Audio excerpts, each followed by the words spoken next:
Welcome to the Daily Update. This is being prepared Thursday, July 14th, where we'll look at the action in the market today and then see how things look for Friday, July 15th.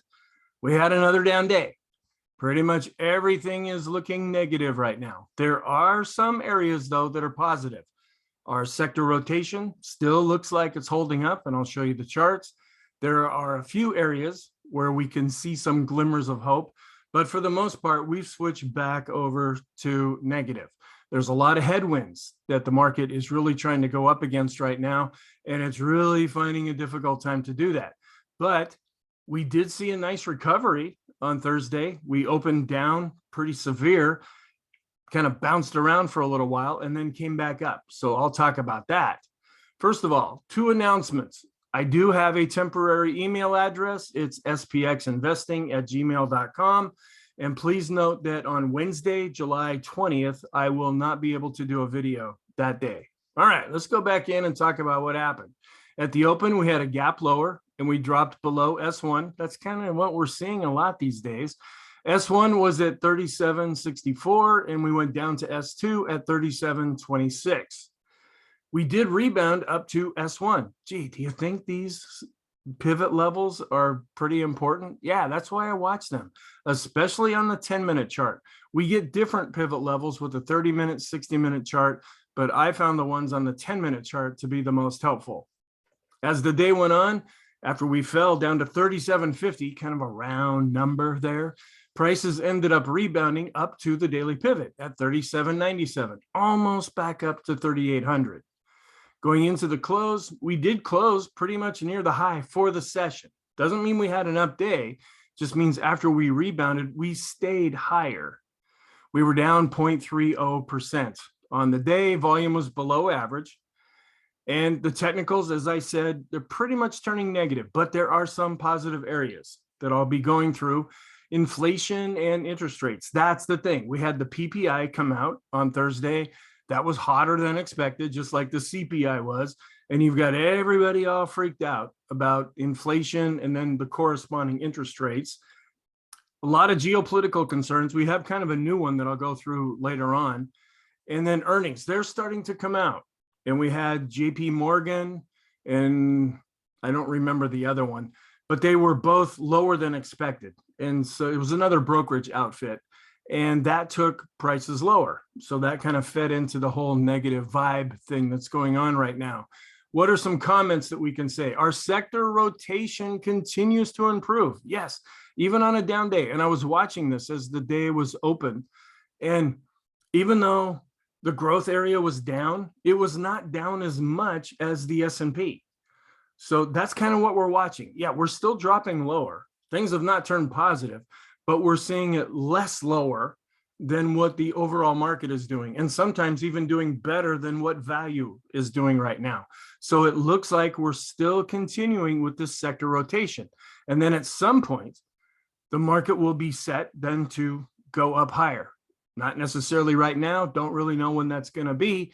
We probably want to get to some kind of critical mass situation where everybody gets washed out, everybody throws up their hands and says, I know 2022 sucks and it's going to stay sucky, so I'm getting out. And then that's about the time when we hit a bottom and start going back up, if something like that happens. Another thing that I'm really watching right now is the NASDAQ, and it was slightly positive on the day. Not very much, 0.03%, but it was positive. The NASDAQ 100 was a little bit more positive, up about 1/3%. That's the growth area. That's what we're watching for. And when that starts outperforming the S&P, we can see some movement back into growth stocks. The ADX, which had dropped below 20, now it's back above 20 and is above the moving average, and it's negative because the red line's on top, and I'll show you that. We still have inverted yield curves with the 10 to the 2-year and the 10 to the 5-year. Fear's getting back to extreme. We're getting down into that area where we've been camped for a while. And then although it's negative, there are positive signs under the surface. And I'll point those out as I go through. The PPI was higher than expected. And now we're starting to see some interest rate hike fears. Now they've been there for a while. And I meant to bring this up in yesterday's video and didn't. One of the reasons we saw the bounce yesterday was there was a lot of fear that the Fed was going to raise interest rates 1%. And then some statements came out, some things kind of came out saying, no, that's probably not going to happen. And that helped to fuel the rebound that we saw yesterday. Well, that's kind of what we're seeing right now, but I'll show you some things that talk about how these fears are playing out. We did have the PPI, it came in at 1.1%. They expected it at 0.9%. So that was hotter than expected. Jobless claims were greater. Now, are we starting to see a problem with employment? We've been seeing this with the jobless claims. There were 244,000 people filing for first-time unemployment. They expected 239. And we've been seeing a greater than expected number lately. So we have to watch that and see, is that going to start feeding into the employment situation? Our trend is back to being negative because we're above 20 and the red line's on top. Our bias is negative and our momentum is negative. So let's go back and talk about the day session.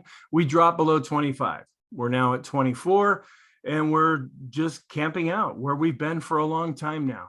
But we need to see some kind of a washout, something that really creates a bottom that a lot of the smart money can then use to come in and start buying. But we're not seeing that yet. We did get the AAII survey, and it shows that individual investors, although they're pretty pessimistic about things, they're not as pessimistic as they have been. Here's another IsabelNet chart showing how the earnings revisions, that's the blue line, they're going down, and the year over year return on the S&P, that's going down also. So yeah, there's a direct correlation between earnings and the S&P 500. Even though we might get out of line for years at a time, eventually it will all come back to an equilibrium. Here's another one that shows the increases in the rate of change in the dollar. See, that's kind of what's freaking out the market. The dollar is just going up and up and up and up and up. This has a magnitude that talks about market stress when we really go up. Just to give you an example, going all the way back into the 80s, this is the leverage buyout junk bond recession. If you remember Michael Milken, a lot of those names might ring a bell to you. Junk bonds were all the rage back then. Some people ended up going to jail, but there was a period of time where they ran into some trouble and that kicked us into a recession. Then the Mexican debt crisis. This was under Bill Clinton. And we had to send a lot of money down to Mexico. Then we had the Russian default. This is about, well, they had already got done. Well, I guess this is when they started to break up because they broke up in the early 90s, late 80s into the early 90s. And they started to have some trouble. And then there was another tech bubble. That's the .com. And then we have the housing bubble. That was the great financial crisis. And then we also had another, okay, here's the housing bubble that produced the high in the dollar, then the great financial crisis, sovereign debt crisis, when countries start having trouble with their bonds, that can really produce some problems anywhere that it is. And then we had another crisis here, China, when they devalued their currency. Somewhere in here should be Greece too, but I'm not seeing that really popping up as far as helping the dollar. And then here, over-earning, deflation, recession. This is what we're going through now. And people are kind of calling it the everything bubble. About the only thing holding up is the dollar. You know, Bitcoin, cryptos, they're going in the toilet. We've got stocks going in the toilet, bonds going in the toilet, gold going in the toilet. Everything is really having a lot of trouble right now, except for the dollar. And that can signal that we're having some trouble here. I mean, yeah, kind of pay attention to what's going on, and it's not that hard to figure out. Okay, this is the flexible price. This is the CPI without food and energy with the sticky price. Remember, they go around and they look at different products and see what things change in value and what things don't change in value. Well, the sticky price, or excuse me, the flexible price is really coming down where the sticky price has really been coming up. So we're still seeing inflation overall. Then here is, it's showing that they've seen a real capitulation in the bond market. Duh. You see how we've been going down with bonds? And I don't mean to state that these are obvious. It's just, if you watch these videos every day, these are things that I've been pointing out for quite a while. So it should not necessarily be a surprise. But it says that we have not gone through a stock capitulation yet. And you can kind of see that. We really haven't hit that critical mass yet, but it just shows how money has been coming out of all of these different bonds. And then right here, this is emerging markets, equities, tech, healthcare. For us to have a capitulation, we want to see these bars really start to go up, and they just have not done that yet. Here is the 5% inflation. It generally precedes recessions and deflation. Go ahead and just pause this and kind of look at this chart. I don't know if it really helps all that much. It just shows that we're well over 5% right now. And so either a recession, which most people are talking about, and deflation, which is where prices go down, but not necessarily in a good way, that could be in our future at some point, according to this chart. All right, then we had the RIDEX bear bull ratio, showing that folks are tending to favor the bearish funds a little over the bullish funds, but they're not necessarily spiking up right now, even though it did advance slightly. Here's the VIX, where we actually declined. We had a down day with the S&P and the VIX declined. We've been seeing that a little bit lately, although the other VIX charts that I look at when we start getting weird with the VIX, those charts aren't really picking up anything yet. And we had a pretty wide bar here with the VIX, and we closed right near the bottom because we closed almost at the high. Here's the VIX of the VIX. It's starting to pick up a little bit in volatility, meaning the VIX itself is starting to move more.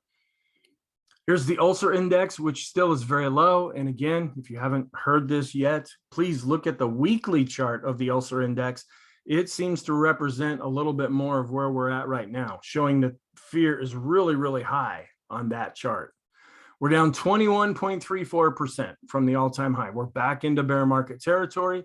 We did see the equity put call ratio go up slightly, and the 5-period moving average of the equity put call ratio, that's harder to say than what you would think, it's also going up right now. We're also seeing copper really continuing its fall.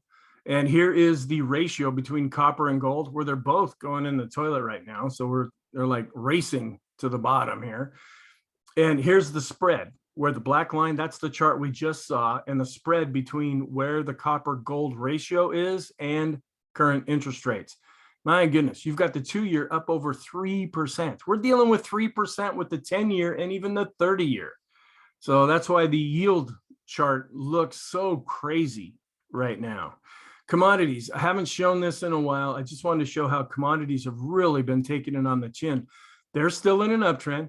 If we break below this 200-period moving average and eventually get to a death cross, that could really change things from what we've been seeing, especially in 2022, going back into 2021. Now, I want to show you this. This is the chart or the graphic that I showed last weekend in the weekly video. I usually go through the Fed probabilities of a rate hike. And last weekend, they said that there's a 92.4% chance that we're going to be at 2.25 to 2.5.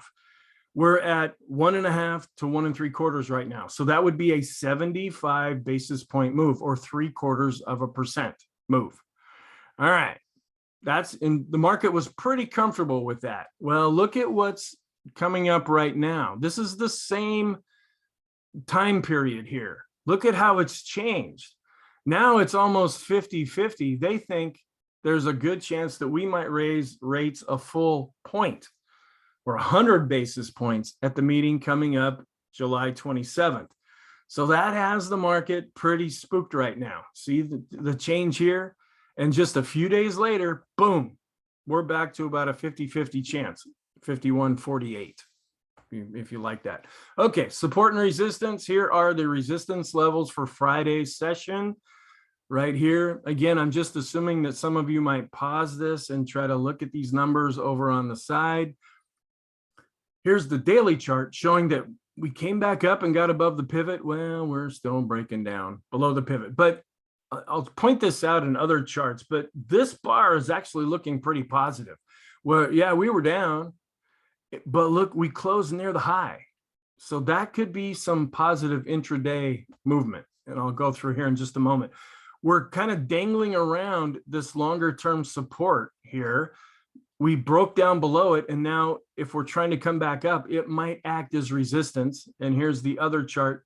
It's the same chart, just try to clean it up a little bit here. But we're dealing with some pretty hefty overhead resistance and some what could be significant support, but we're breaking through that right now. Here's the daily chart for the month of July, where you see how we have an open candle right there. That's a little bit positive.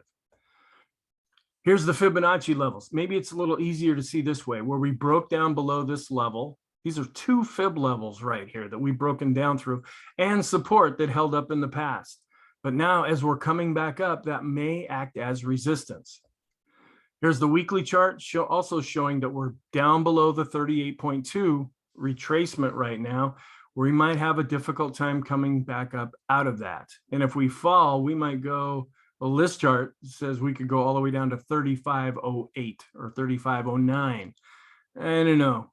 That's a pretty hefty move. We might go there, but we're not seeing it yet. All right, let's look at the sectors. And let's see, I think, yes, the financial sector was down the most, energy and materials and communication. All right, they were down over 1%. We had kind of interesting here. We had staples up a little bit, utilities pretty much unchanged, and the tech sector, they were the strongest on a sector basis. And here is their scooter scores, just showing how they are in a technical analysis evaluation, where we have utilities and consumer into the 90s, and we have financials, materials, and communication down below 20 right now. The energy sector and oil, my gosh, it was up, what, 65%? And the energy sector was up 30, almost 40%, maybe even a little higher than that. But we've given a lot of that back, even though the energy sector is still the best performing one. Utilities are just barely positive, with all of the other sectors still negative. Here are the indexes going back to the all-time high for the S&P, showing how the Dow's held up the best. Here's the pink one with the S&P, the NASDAQ 100 and the NASDAQ have been doing the worst, but we're looking for them for leadership. And we had a whole slew of technical alerts. I'll just pick out the S&P 500 ones where we dropped below 3,800. We also, and I'll show you this later on, we had a bullish percent index. It crossed below 30. The only positive one is that the dollar set a new 4-year high, and it's been doing that day after day after day right now. Here's the intraday chart where and I don't have the futures chart. We gapped lower below S1 all the way down to S2. Boom. And we just stopped right there. Do you think these levels are important? Then we camped out there for a little bit. We started to break up higher, got back up to S1, fell back a little bit to this kind of crazy moving average that I do have on here. Sometimes that's significant, sometimes it's not. I use it just to show if we're above the moving average, that's positive. If we're below, that's negative. But sometimes it can act as support or resistance. And then we came all the way back up to the pivot, and we kind of danced sideways for a while and closed almost at the high. So this is pretty positive. You remember looking back before the 4th of July, we had a really nice rebound. And then someday, it's not showing up here now, but this was the Friday before the 4th. And then we had a carbon copy day on Tuesday, July 5th. This is almost looking similar to that, where we show some real negativity at the start, and then the rest of the day ends up repairing itself. The trend, here is the ADX. It's slightly above 20 now at 20.38. The red line's on top, so we are negative. Breadth, still showing a decline based on price and volume. Advanced decline ratio, negative and declining. New highs, new lows, negative and kind of flat here, but still declining overall. We had a bunch of new lows come in. Accumulation distribution, this is a little bit positive. See how we turned up slightly? That's kind of interesting. And then some short-term charts. I took the moving averages out of here, but our Stoke RSI is now extreme negative, where just a couple of days ago it was extreme positive. And the Williams percent R is also declining. The force index is below 0 and declining. Swinland trading oscillator, declining based on price and volume. McClellan oscillator, declining. 20, 50, 200-day moving averages declining. Stochastics, short-term, intermediate-term declining, rolling over long-term. Intermediate charts, the PMO, it's still looking okay, but we've crossed over negative with price and volume. PMOs that are rising, those are declining, as they have been doing the last few days. The buy signals are declining, and we're rolling over with those PMOs that are above zero. This is one of the positive things. See how the Chaikin oscillator actually turned up a little bit? That's interesting. The Chaikin money flow. I actually went back and looked up this indicator again. And I think one of the reasons why this gives us some really weird signals is it closes in relation to the high for the day. So the closer we get to the high for the day, the more positive this indicator is. And that's why we get some kind of strange readings sometimes. We might have a down day, but if we saw some recovery during the day, this is going to register something positive. And I knew that, but it's been a while since I really reviewed this indicator. Volume turning up a little bit, but still below average. The vortex, it crossed over negative. Now, summation index based on price and volume, negative. We have our oscillators, they're all, well, the shorter term ones are rolling over, the longer term ones are still oblivious to what's going on. The TSI is starting to roll over and become negative. So we're starting to see a bit of a mixed picture here. Here's the BPI where we dropped below 30, and that's the alert that we talked about. Ease of movement, declining. Ultimate oscillator, declining. The TTM squeeze, it's looking better too, and it's turning to a darker bar, which is a little bit more positive, or it could be slowing down a little bit. This is a newer indicator to me, so I'm just kind of watching this to see how it plays out on a day-by-day basis. The Heikin Ashi, negative with black bars. We've turned negative with the Kegi now. It might be hard to see, but this is red now. The Renko, it's still kind of happily looking positive. And we had some new zeros drawn into the point and figure chart. No signal was generated, but it is looking more negative now. Three-line break, still looking okay. We haven't moved enough down yet for this to redraw. The Elder Impulse for the SPX is negative, but look at that bar, how we were down and we came up and closed at the high of that bar. That could be a little bit significant. And the SPY is also negative now. This is another change. Our SAR system, the dots on top, that's negative. So we've now switched from positive to negative. The CCI getting down to an extreme negative reading based on 14 periods. The 20 is still not there yet. The new highs and new lows. This is one I don't show as often. We're starting to get extreme negative, but we could still go quite a bit lower than this. The Fibonacci retracement, we're coming back down to the low set in 2021. That acted as support in today's session, and then we bounced up off of that. Can that hold up if we go down anymore? The go, no go system is still deep purple. Longer term charts declining with the 50, 150, and 200. Special K kind of flattening out right now. Looking at some broad market issues with the diamonds, they are negative. And see, there's a pretty positive looking bar for the diamonds too. And the Qs, they're still negative, even though they were up 1/3%. Here's the NASDAQ 100. We're coming right back up to the pivot. Can we break through that? We couldn't yesterday. We couldn't today. Will we be able to on Friday? Here's the Vixen, also declining on a closing basis, and not, we're coming down to the lower end of the Vixen. NASDAQ 100 also dealing with the pivot level here as overhead resistance. The dollar just 108.41. My goodness, who would have thought? And it's showing now that the relationship between the S&P and the dollar is back to neutral. Oil was down a little over 0.5% to 95.78. And the correlation, they're actually kind of going in the same direction. You have the S&P falling and the oil falling too. So they're going in that direction, but it's still pretty much neutral. Gold, and I took the volume off here because we couldn't even see some of the bars. We have a recent death cross and we are down. This is potentially a positive looking bar. We opened up, went down, and then closed higher than the open, but still it was down 1.4%. Silver, also the bar is looking better, but it's kind of way out here all by itself. It was down 3.9%. My goodness. You would think in a high inflationary environment, these things would do better, but they're just not. Bond market was down a little over 0.5% based on price, and the correlation between the S&P and the 10-year, they're both kind of going in the same direction, if they're going up or down together. Here's the tech sector to the 10-year yield. They're starting to go in the same direction too. And we still have two yield curves inverted, the 10 to the 5, that's negative, and the 10 to the 2, which again is what most people pay attention to. We're also looking at this one because we're still really dropping with the 10 to the 3-month yield curve. If that goes inverted, you're going to have a lot of people who've said, no, we're not inverted, we're not inverted. That's because they're looking at this. And if this does go negative, then they're going to jump on board too.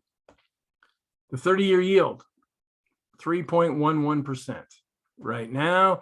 And here's our yields. They're all just kind of bunched up together. They moved higher. Some of them are actually crossing each other. And we have the 3-month also really going up right now. Our scenarios, okay, well, we're still holding up okay. When you look at the Amex, NASDAQ, and NYSE, we had the extreme negative reading and continue to bounce up from that. And the 10-day average of the highs and lows after going extreme, starting to bounce up, it came up to this 50 line and then it's coming back down right now. The percent of those S&P 500 stocks that are above their 200-day moving average, it's coming back down now, but this is still a signal. If we continue to fall, is this going to go and give us more of an extreme reading? Here's the S&P with the 50-day simple moving average, came down, bounced up, coming back down. And we're seeing a similar thing with the mid caps and the small caps. And here's the VIX signal. The VIX is really starting to go up, right where I have this highlighted here. We're in danger. I don't know if you'd say it that way, but if we continue to fall, we might register another signal with this chart. The Copic curve is starting to roll over. It didn't see anything that it liked, and it's starting to go away. But the Pring bottom fisher is still giving us a signal, and that is directional, but it just isn't happening yet. The window might be closing here pretty soon. Here is our sector rotation. See how we bounced up with the Qs compared to the S&P? Discretionary against the S&P, also advanced. And the large cap growth against large cap value, also turning up. Then our growth to value ratios with the large cap, mid caps, and small caps, they're going higher. This is suggesting that the sector rotation is still happening. Then the 2-year, well, it's kind of coming back up now. So we don't know if this spike is going to be taken out or if it's going to stay there. Then the correlation between the S&P and the 2-year, it's starting to get back down to neutral. Then the staples, we're watching this because we might be getting close to a death cross. And our different scenarios that we're looking at with the staples spike ratio, well, we're coming back up. We just hit another high here. So it looks like we're taking out these other two spikes right now. So what's our outlook then for Friday? We're negative, but there are some deeper positives. You have to really look, and you might have to wait a little while, but things are turning a little bit more positive under the surface. Sentiment is back to extreme fear again. We have retail sales, consumer sentiment, and industrial production and capacity utilization coming out on Friday. Those are biggies, and that could have a real influence on the market movement. And then all these different things, this whole list here, and I even had to add one here. There's some political instability going on in Italy. Apparently their prime minister ran into some trouble, resigned, and they said, no, you're not going to, you're going to stay there. And because of this instability, that might tie the hands of the European central banks or ECB to raise interest rates. Because Italy, I mean, they were shut down for so long on a mega scale, even more than the US. And now with this political thing going on, what if the European central banks want to raise interest rates and they go, but we can't because look what's going on in Italy. So that might mean inflation continues to go higher. Again, that's kind of the scenario right now. And then hike fears. Remember where we were just a few days ago looking at a 90+% chance of a 75-point hike. Now we're looking at a 50-50 chance of a 100-point hike. So that's not looking good for the market either. So our scenarios, we're down again, and that's why this is colored for all the reasons I just talked about. The technicals are negative. It's going to be hard to go up right now, but we're seeing some positive setups. But the technicals are just not helping us. And we're not sideways anymore because the ADX is back above 20 and negative. So our conclusion then, we can just go negative, negative, negative all the way across the board right now. So thank you. Have a wonderful Friday. I'll look at preparing Monday's video over the weekend, so I might be a little delayed with that, but have a really good day, and I'll talk to you in the next video.